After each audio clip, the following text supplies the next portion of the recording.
नमस्कार, आप देख रहे हैं स्वराज एक्सप्रेस। मैं हूं आपके साथ राघवेंद्र। स्वराज एक्सप्रेस पर यह वक्त है एक्सप्रेस रिपोर्टर का। तो चलिए एक्सप्रेस रिपोर्टर में आपको सीधे भोपाल ले चलते हैं।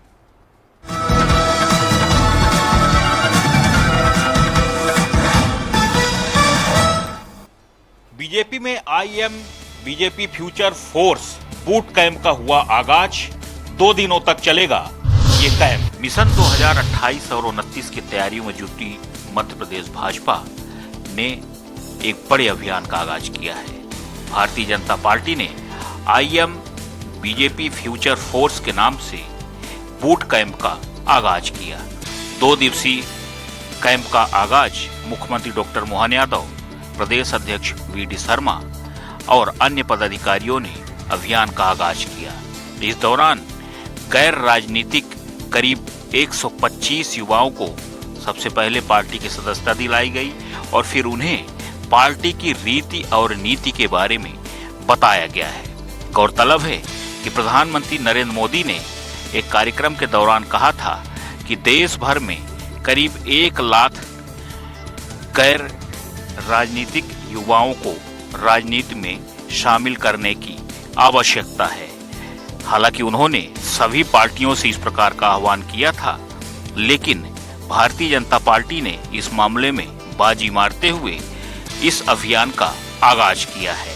जिस प्रकार से भाजपा में नेताओं ने इस अभियान का आगाज किया है और कार्यकर्ताओं को ट्रेनिंग देने का सिलसिला शुरू कर दिया है, इससे यह स्पष्ट कर दिया गया है कि अब मिशन 2028 के लिए भारतीय जनता पार्टी ने अपनी नई फौज की भर्ती शुरू कर दी है। अब ये नए कार्यकर्ता पार्टी को मजबूत करेंगे और पार्टी की रीति नीति को आम लोगों तक और जो हाई प्रोफाइल लोग हैं उन तक पहुंचाने का प्रयास करेंगे। 2 दिवसीय कैंप का मुख्यमंत्री डॉक्टर मोहन यादव, प्रदेश अध्यक्ष वी.डी. शर्मा, प्रदेश संगठन महामंत्री हितानंद शर्मा ने आगाज किया है। इस दौरान प्रदेश के गैर राजनीतिक युवाओं को पार्टी की सदस्यता दी गई। करीब 125 युवाओं को पार्टी से जोड़ा गया है। भोपाल से एक्सप्रेस रिपोर्टर के लिए संदीप मिश्रा। चैत्र नवरात्रि पर मीट दुकानों को बंद कराने को लेकर आज बजरंग दल और विश्व हिंदू परिषद ने भोपाल में प्रदर्शन किया। भोपाल में चैत्र नवरात्रि पर मीट की दुकानों को लेकर बजरंग दल और विश्व हिंदू परिषद ने विरोध प्रदर्शन किया और चैत्र नवरात्रि पर मीट की दुकान बंद करने की मांग को लेकर कलेक्ट्रेट कार्यालय पहुंचे और जमकर नारेबाजी की। बजरंग दल और बीएचपी के कार्यकर्ताओं ने चेतावनी दी कि नवरात्रि पर मीट की दुकान बंद होना चाहिए। बजरंग दल और बीएचपी का कहना है कि दुकान बंद नहीं होगी और मंदिरों के पास भी खुली तो कार्यकर्ता इसकी प्रतिक्रिया देंगे। हिंदू समाज के साथ मिलकर बजरंग दल दुकान बंद कराएगा। वहीं विश्व हिंदू परिषद ने कहा कि चैत्र नवरात्रि के 9 दिनों तक हिंदू समाज उपवास रखता है। मीट दुकान खुली होने से उनकी आस्था को चोट पहुंचती है। नवरात्रि पर शराब दुकानें बंद करने के सवाल पर बजरंग दल के कार्यकर्ताओं का कहना है कि सरकार की गाइडलाइन पहले से ही मंदिरों के पास शराब दुकान नहीं खुलने को लेकर है। विश्व हिंदू परिषद और बजरंग दल का कहना है कि 9 दिनों तक चैत्र नवरात्रि में हिंदू समाज उपवास रखता है। ऐसे में मीट दुकानें अगर खुली रहेंगी तो उनकी आस्था को चोट पहुंचती है। एक्सप्रेस रिपोर्टर के लिए भोपाल से कुमार संदीप। मध्य प्रदेश के राज्यपाल मंगूभाई पटेल 18वीं पुलिस शूटिंग प्रतियोगिता के समापन कार्यक्रम में पहुंचे। मध्य प्रदेश के राज्यपाल मंगूभाई पटेल इंदौर के रेवती रेंज में आयोजित 18वीं all India police sports shooting प्रतियोगिता के समापन समारोह में शामिल हुए। इस प्रतियोगिता का उद्घाटन 24 मार्च को मुख्यमंत्री डॉक्टर मोहन यादव द्वारा किया गया था।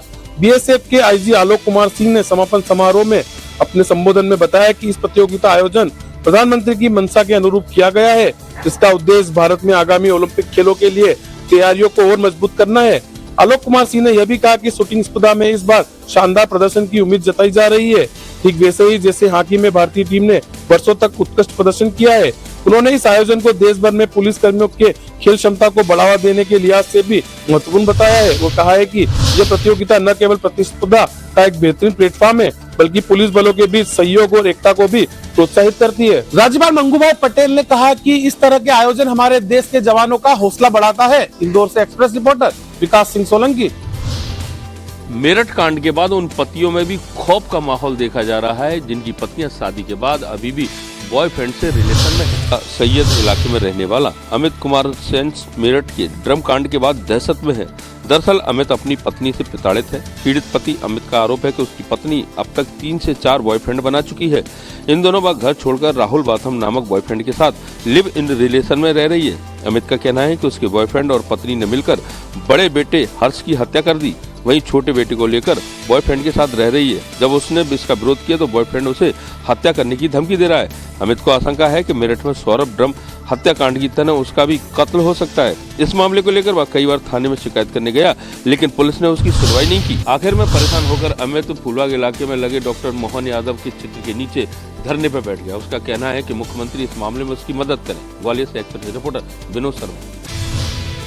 मोटे अनाज यानी कि श्री अन्न की खेती को बढ़ावा देने के लिए और इससे बने खाद्य पदार्थों के पोषक तत्वों की जानकारी देने के लिए राज्य शासन ने 2 दिवसीय संभाग स्तरीय मिलेट्स फूड फेस्टिवल और कृषि मेले का आयोजन किया। राज्य शासन के द्वारा आयोजित इस मिलेट्स फूड फेस्टिवल और कृषि मेले में जबलपुर, मंडला, डिंडोरी जिलों के आदिवासी किसानों ने मिलेट्स की खेती और अनाज के संबंध में लोगों को जानकारी दी।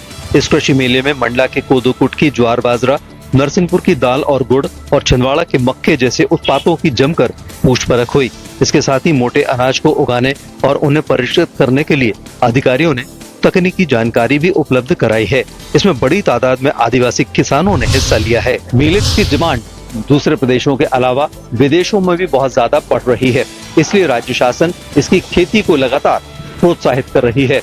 Arun Dubey, access reporter, Jabalpur. शनि अमावस्या पर विशेष पर्व बड़वानी में शनि मंदिरों पर 51 किलो तेल से हुआ अभिषेक, भक्तों ने किया पूजा अर्चन। शनि अमावस्या के पावन अवसर पर साईं सनेश्वर शनि मंदिर और सेगावा बाईपास स्थित शनि मंदिर में विशेष धार्मिक आयोजन हुए। साथ ही अंजड़ नगर के राजपुर रोड स्थित नवग्रह शनि मंदिर में भी भक्ति भाव से कार्यक्रम आयोजित किए गए। साईं सनेश्वर शनि मंदिर समिति के सदस्य अनिल जोशी ने कहा कि सुबह से ही वैदिक मंत्रों उच्चार के साथ शनिदेव का 51 किलो तेल से अभिषेक किया गया। इसके बाद पूजन अर्चन के साथ महाआरती की गई। मंदिर में 9 ग्रह के देवताओं का आह्वान कर सभी देवताओं की मूर्तियों का पूजन और हवन किया गया। दोपहर में विशाल भंडारे का आयोजन हुआ। भंडारे में 1 क्विंटल पूरी और चने की प्रसादी का वितरण रात्रि 8 बजे तक चला। शाम 7 बजे भगवान शनि देव की संगीतमय महाआरती का आयोजन किया गया। अंजड़ नगर स्थित नवग्रह शनि मंदिर जिले का सबसे बड़ा शनि मंदिर है। यहाँ शनि देव महाराज की सबसे बड़ी मूर्ति के साथ सभी नवग्रह देवताओं की मूर्तियां स्थापित है।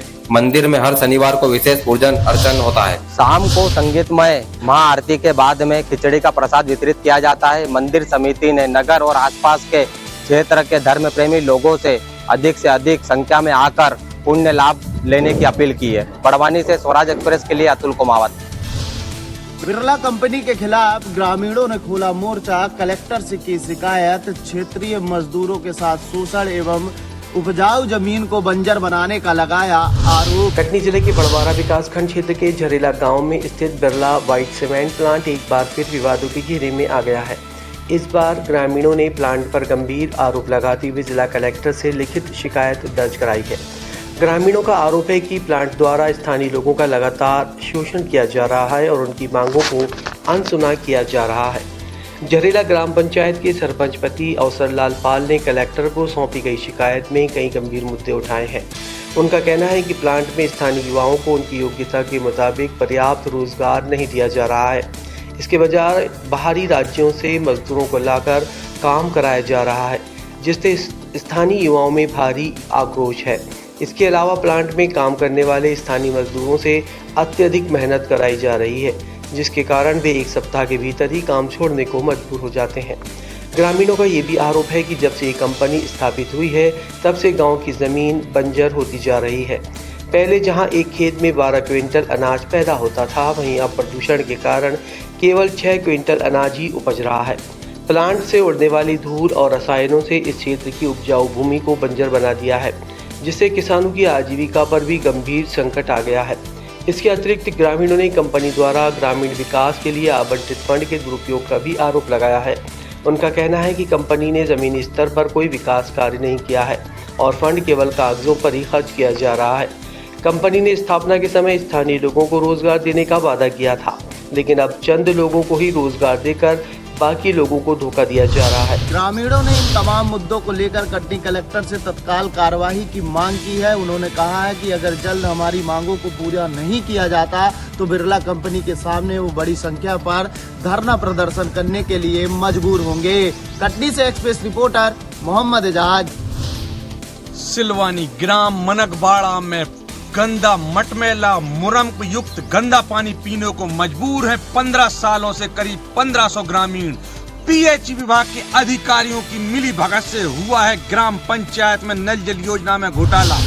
सिलवानी एक तरफ देश भर में आजादी की 75वीं वर्षगांठ के उपलक्ष्य में सरकार द्वारा अमृत महोत्सव मनाया जा रहा है, वहीं आज भी सिलवानी तहसील में एक गांव मनकबाड़ा ऐसा है जहां करीब 15 सालों से 1500 परिवारों को शुद्ध पेयजल पानी नहीं मिल पा रहा है, जबकि केंद्रीय कृषि मंत्री शिवराज सिंह चौहान का सिलवानी संसदीय क्षेत्र भी है। इसके बाद भी ग्रामीणों को शुद्ध पानी नहीं मिल पा रहा है। इतना ही नहीं, देश के भविष्य होने वाले युवाओं से लेकर बुजुर्गों को भी आजादी के 75 साल बाद भी गंदा मुरम युक्त लाल पानी पीने को मजबूर हो रहे हैं, जिसके कारण ग्रामीणों के पेट में पथरी, पेट के दर्द साथ अन्य बीमारियां हो रही हैं। लेकिन इसके बावजूद भी जिम्मेदार लापरवाही बरत रहे हैं। वहीं सिलवानी जनपद पंचायत के सीईओ से लेकर पीएचई विभाग के एसडीओ तथा जिले और प्रदेश में बैठे जिम्मेदार अधिकारियों के द्वारा अपने एसी रूम में बैठकर नल जल योजनाओं को सिर्फ कागजों में रस्म अदाई के लिए मॉनिटरिंग कर रहे हैं। जानकारी के अनुसार सिलवानी मुख्यालय से मात्र 20 किलोमीटर दूरी पर स्थित जनपद पंचायत सिलवानी के अंतर्गत आने वाली ग्राम पंचायत मनकबाड़ा में पीएचई विभाग के द्वारा करीब 7 साल पूर्व नल जल योजना के अंतर्गत ग्राम पंचायत मनकबाड़ा में लगभग 50 लाख रुपए की लागत राशि से मनकबाड़ा में पानी की टंकी का निर्माण के साथ पाइपलाइन बिछाकर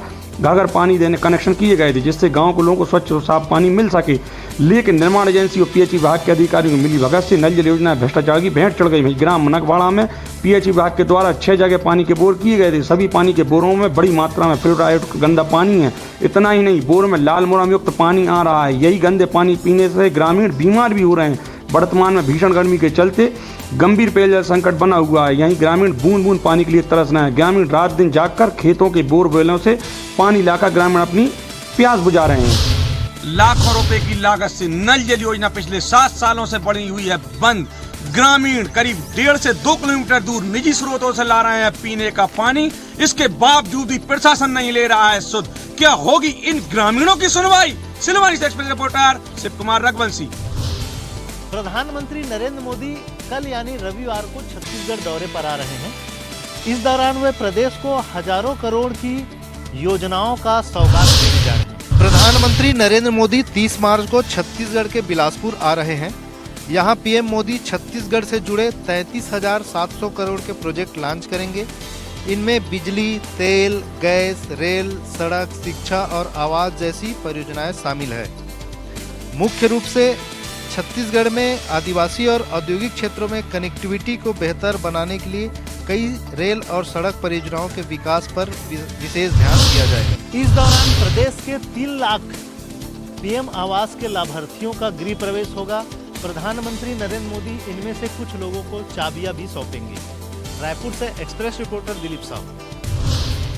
गौरेला पिंडा मरवाही जिले में बिजली विभाग की बड़ी लापरवाही सामने आई है। मैं आपको बताना चाहूँगा कि बिजली विभाग के द्वारा फ्यूज और बॉक्स के अंदर अन्य वायरिंग कनेक्शन है उसको खुला छोड़ देने से खतरा मंडराने लगा है। लगातार जिले के जो है जागरूक लोगों के द्वारा सोशल मीडिया में पोस्ट किया गया है कि बिजली विभाग के द्वारा इस तरह के जो सुरक्षित ढंग से तार व अन्य कनेक्शन को जोड़ा जाता है, सुरक्षित रखा जाता है, लेकिन खंभे में व अन्य जगहों में इस तरह से जो खुला कनेक्शन है जिससे निश्चित ही स्कूली छोटे छोटे बच्चे व अन्य जो लोग हैं आवारा मवेशी जो शहरों में घूमते हैं तो इससे चिपक कर जो है निश्चित ही कोई बड़ा अनहोनी हो सकता है। लेकिन यह अनहोनी जब होगी तो इसका जिम्मेदार कौन होगा? लेकिन बिजली विभाग के द्वारा इस तरह के जो है पोस्ट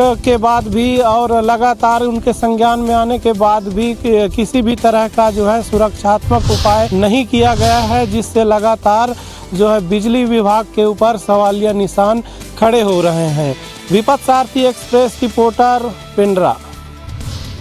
सपा सांसद रामजी लाल सुमन द्वारा राजपूत योद्धा राणा सांगा पर की गई विवादित टिप्पणी ने उत्तर प्रदेश में सियासी तूफान मचा दिया है। सांसद के बयान के बाद पूरे प्रदेश में जगह जगह प्रदर्शन हो रहे हैं। कहीं सपा कार्यकर्ता सांसद के समर्थन में तो कहीं भाजपा कार्यकर्ता इतिहास का अपमान बताते हुए विरोध जता रहे हैं। अलग अलग जिलों में दोनों दलों ने ज्ञापन सौंपे हैं। दरअसल रामजी लाल सुमन ने संसद में राणा सांगा पर विवादित टिप्पणी की थी। इसके बाद आगरा में उनके आवास पर करणी सेना ने हमला कर तोड़फोड़ की।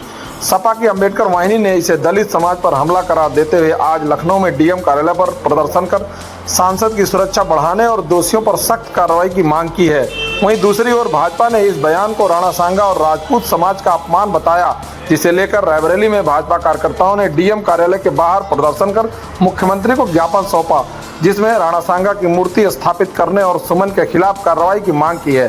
प्रदेश के अन्य जिलों में भी राजपूत संगठनों और भाजपा ने विरोध दर्ज कराया है। यह विवाद जातीयत और ऐतिहासिक संवेदनाओं को उभारता नजर आ रहा है। वहीं सपा और भाजपा इसे राजनीतिक रूप से अलग अलग नजरिए से देख रही हैं। अब देखना होगा कि उत्तर प्रदेश की राजनीति में यह विवाद किस तरफ ले जाता है। यह आने वाला वक्त बताएगा। लखनऊ से एक्सप्रेस रिपोर्टर पवन सिंह।